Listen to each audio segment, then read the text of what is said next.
This week we head to Smithton from Lonnie. We visit the town of Stanley and check out historic Highfield House. From there we headed to Arthur River, where we checked out local attractions and went on a lovely cruise up the river. Following that we headed to a one-night stay at Ridgley behind the Bowls Club, and then the plan was to head on to Rosebery en route to the Derwent Bridge. But on this last leg of the trip, disaster strikes, putting the second half of our trip in jeopardy. Hi, if you're new to our channel, we're Steve and Caroline of Vintage Adventures Australia. For over 10 years our travels have been in vintage caravans, but in 2025 we made the leap to a modern off-grid van so we could leave the tarmac and explore more of this beautiful country. As we're a bit vintage ourselves, we remain Vintage Adventures Australia. Here we are at the Nut. Now, there is a track. I'm just going to show you the sign.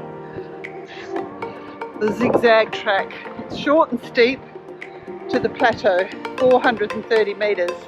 Now 10 years ago, Steve and I actually walked that, and it was hard work then. So we're not doing it now. We were sort of hoping to go on the chairlift, but it's too windy for it to run today. But hell's bells. There's a great view even from here. And then we're going to drive around. There's a lookout point across that beach somewhere, and we can look back and see the Nut in all its glory. Ending down here on the beach, you can start to get a sense of just how enormous that is, rising straight up. The old Nut. We're on the beach hoping for evidence of penguins, but I think they're all out fishing somewhere. Good cemetery, and this one I think is going to be a goodie. It's windy and cold, but at least the sun's out. This is just down in the shadow of the Nut, the original Stanley cemetery. I'll take a bit of a walk around down this path, then I'll come back up the other way and show you a few of the more interesting ones. These are the ones that always have me wondering about the story. Did they all die together? Or were they just buried together? Grandpa was 92 and his 7-year-old and this 9-month-old died. Was it a boating accident? Because we'll never know.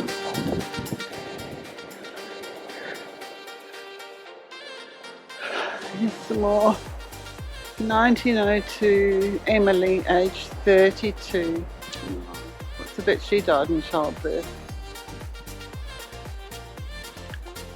Oh, look at this. It's an old, really old timber. 1906. I can't read most of that, but that's beautiful.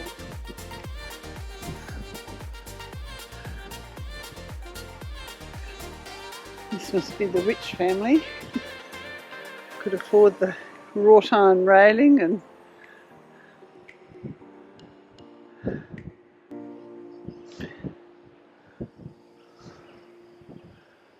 oh, there, the sun just came out.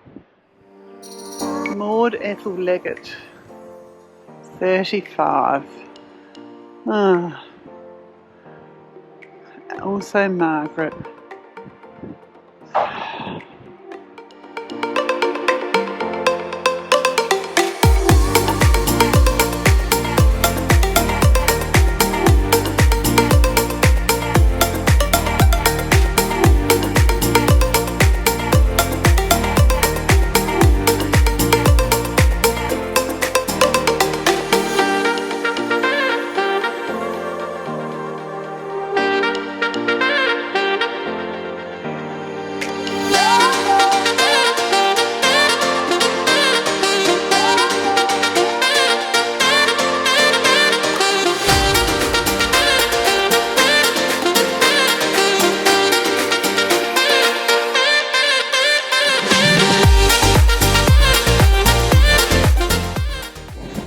These are the convict barracks.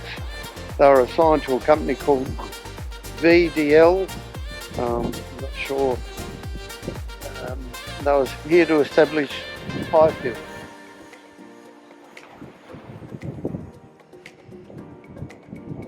I think the cattle yards came after. Overlooking the nut is Highfield House, which you can see from quite a long way away. You can see the nut there in the distance, built by some of the founding partners in the development of the land around this area. I'm going inside for a look, not sure if I can film. This is the dining room. Very cleverly made a table setting poster. Beautiful china in the cabinets.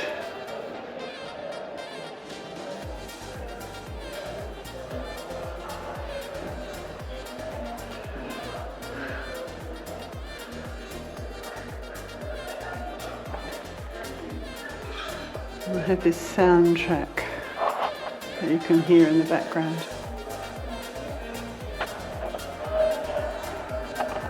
The parlour. Very fancy wallpaper.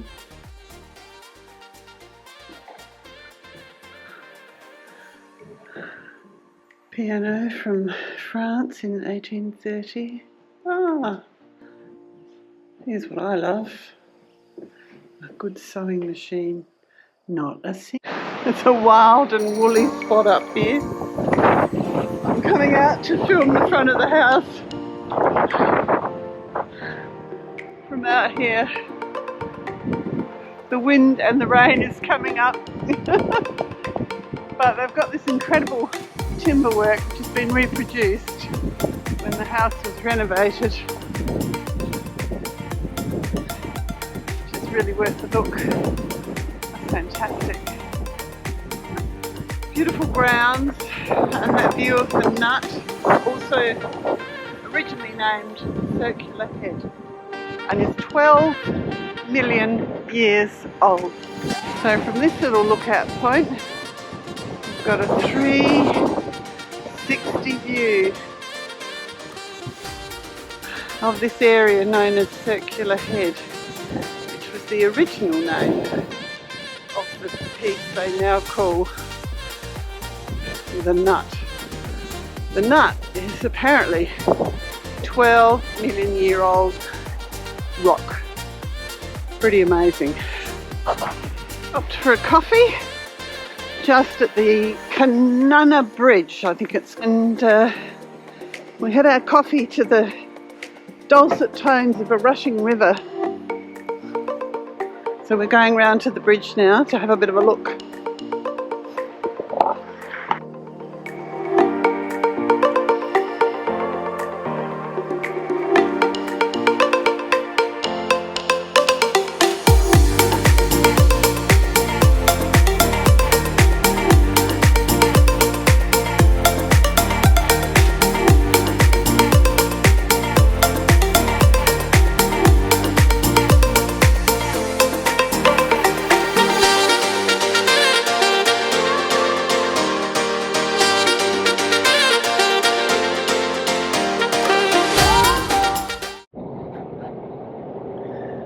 Well, hello everybody.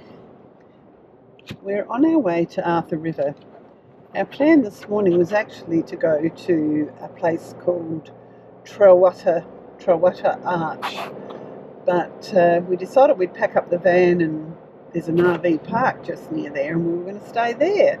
But unfortunately, when we got there, it had a big red closed sign, even though it had a review as recently as 7 days ago and no indication that it was going to be closed. So that was a bit disappointing.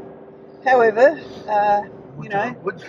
you just have to pivot, and so we're now heading towards the Arthur River, which was kind of the original plan anyway. We may still come back and try and go to the arch because it sounds like it's pretty nice and a good walk, reasonably easy walk. So Anyway, we'll see you in Arthur River. And we're on nice windy roads. They're used by the big double trucks for the log trucks. So it's quite an interesting drive. I mean, we're in the Tarkine area, so it's beautiful. There's lots of lovely trees and ferns and so on. We're just taking it very easily. Steve's doing a great job driving. We've just stopped for coffee at the Bridge. There's not a lot of coffee shops on this route, so we stopped and had and Barista Lloyd made us a lovely coffee, and we're back on the road. That's right. Okay, talk to you later. A slightly nerve-wracking drive across an extremely narrow bridge over the Arthur River, which is just almost out to sea, and then across there we can just glimpse the red boat that we'll be cruising on, hopefully on Wednesday, if the river settles, but it looks pretty willing at the moment, so we're not guaranteed a trip, that's for sure. We've made it to Arthur River, and although there's a number of campgrounds around, because of the cold weather, we've opted for the caravan park, but guess what? Thus far, we're the only ones here. So, we're just getting set up now. Steve's doing all the disconnecting. We've managed to get a level. And once we've had a bit of lunch, we'll get out and explore. There's some lovely coastline around. There's quite a nice park actually, there's plenty of room. Looks like they have a communal fire over there. There's a bit of a camp kitchen, plenty of bins, and some cabins as well. It's got bore water, but we've filled up on water, so we're good. So we'll just use the power, which will be handy. So we've come down to a place called Periwinkle Beach, which is just outside of the town of Marrawa. I've got to watch where I'm walking over all these rocks.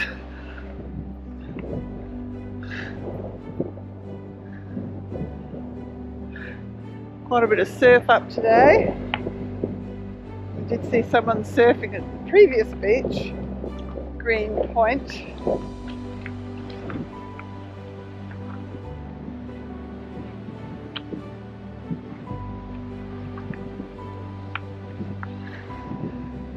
And as you can see, it's a pretty dull old day. It's windy and cold, but at least it's not raining.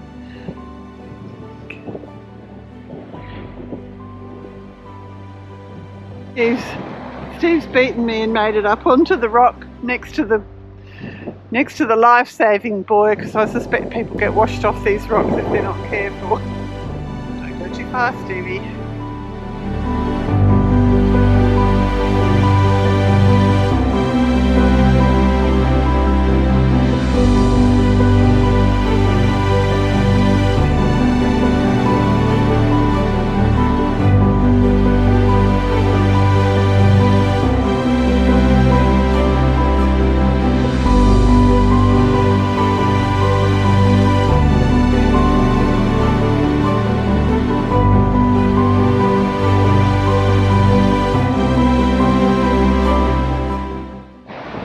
Continuing our exploration between Marrawa and Port Arthur. This is an area called West Point, which I guess makes sense because we're on the west coast of Tasmania. I'm going to walk around by the path.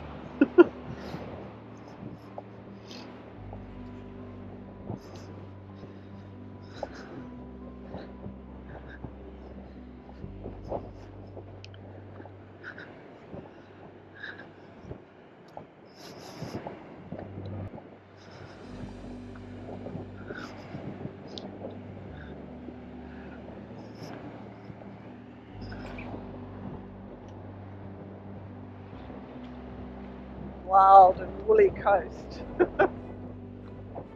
We drive down Caroline. Well, yes, you probably could. Drive down onto the beach, I reckon.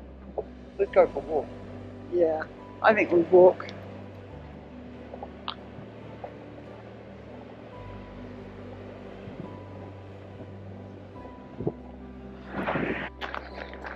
So not a very long walk at all. Here we are at the end, after only a few minutes. Praying that it doesn't rain on us. This is Rebecca Lagoon. You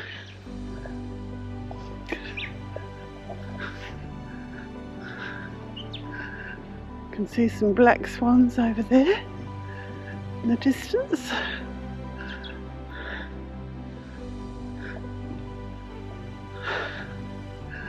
Meet the locals.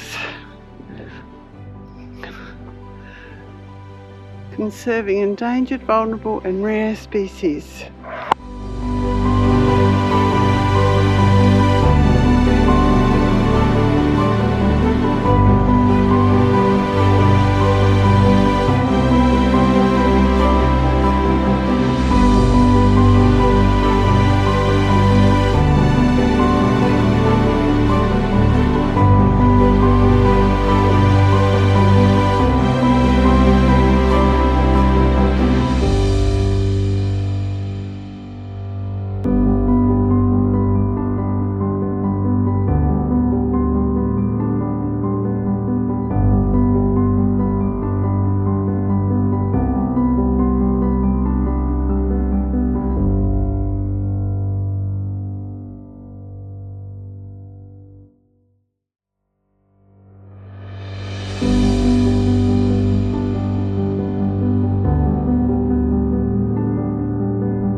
The weather was kind and our Arthur River cruise went ahead on the appointed day.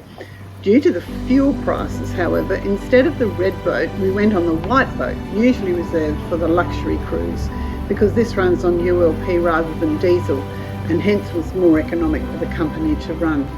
The cruise lasts about 5 hours and includes a picnic lunch plus a guided rainforest walk, and we were able to see sea eagles diving for a snack. It was an enjoyable day all round.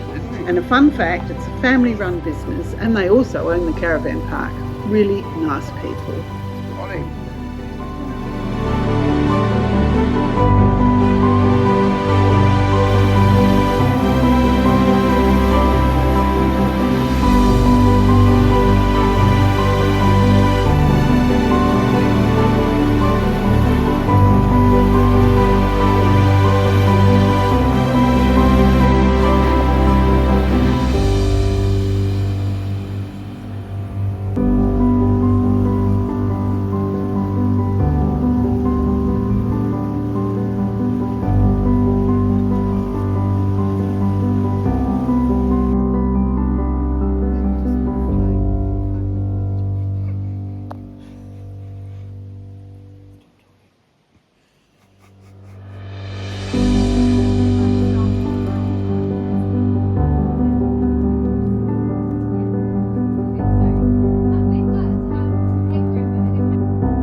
today's adventure. We have lost a wheel here on the side of the road. We're going to have to get a truck, put the van on a truck. Not sure how this is all going to pan out, but the wheel has completely sheared off all the bolts. I don't know how that happens. So anyway, I've got to ring the RAA. Well, I'm doing this in the rear view mirror because I don't know how much they like being filmed. But this is the adventure that we didn't want to have. Having to watch the caravan get put onto a tow truck because we've lost a wheel.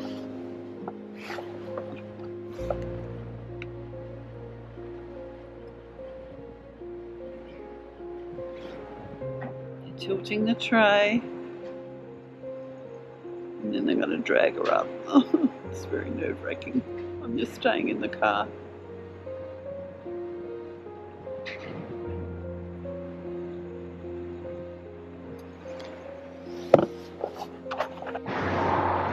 And there she goes up onto the truck. That took quite a long time. And it's completely nerve-wracking.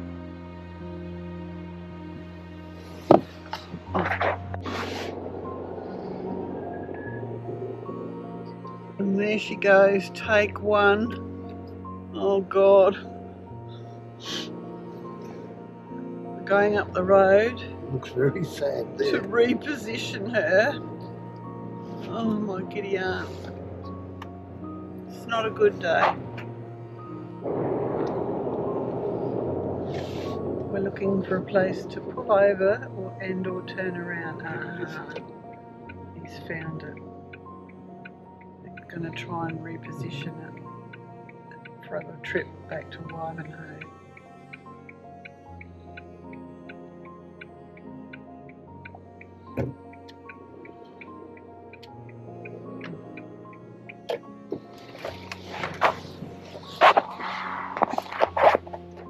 That's just the tank. Slowly pulling her further up onto the trailer. As you can see, she's hanging over quite badly at the back.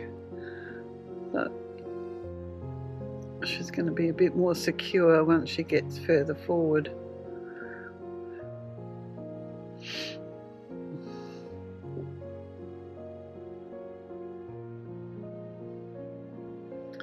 Poor old Captain Kirk. Where is Scotty when you need him? I guess the tow truck driver's our Scotty.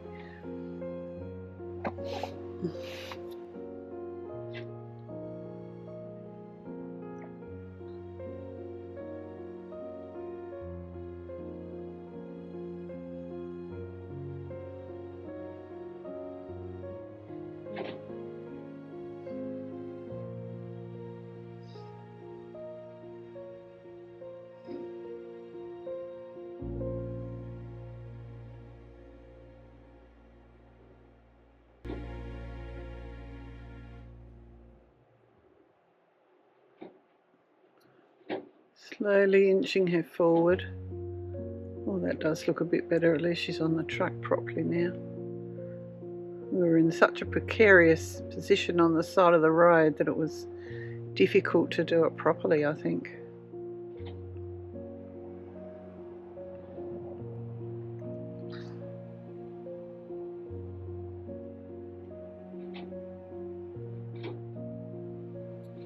Almost there. Ah, she's inside the tail of the truck now. Whew, that's better. She still looks very dismal there, poor little darling.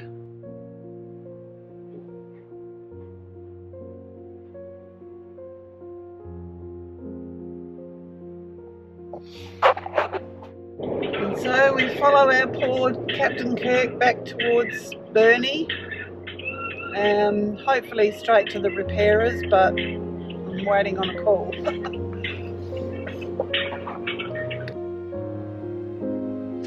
So on that dismal note, we'll finish this episode. Join us next time to find out how it all unfolds. Remember, it's free to subscribe and so you don't miss out on an episode. Bye for now.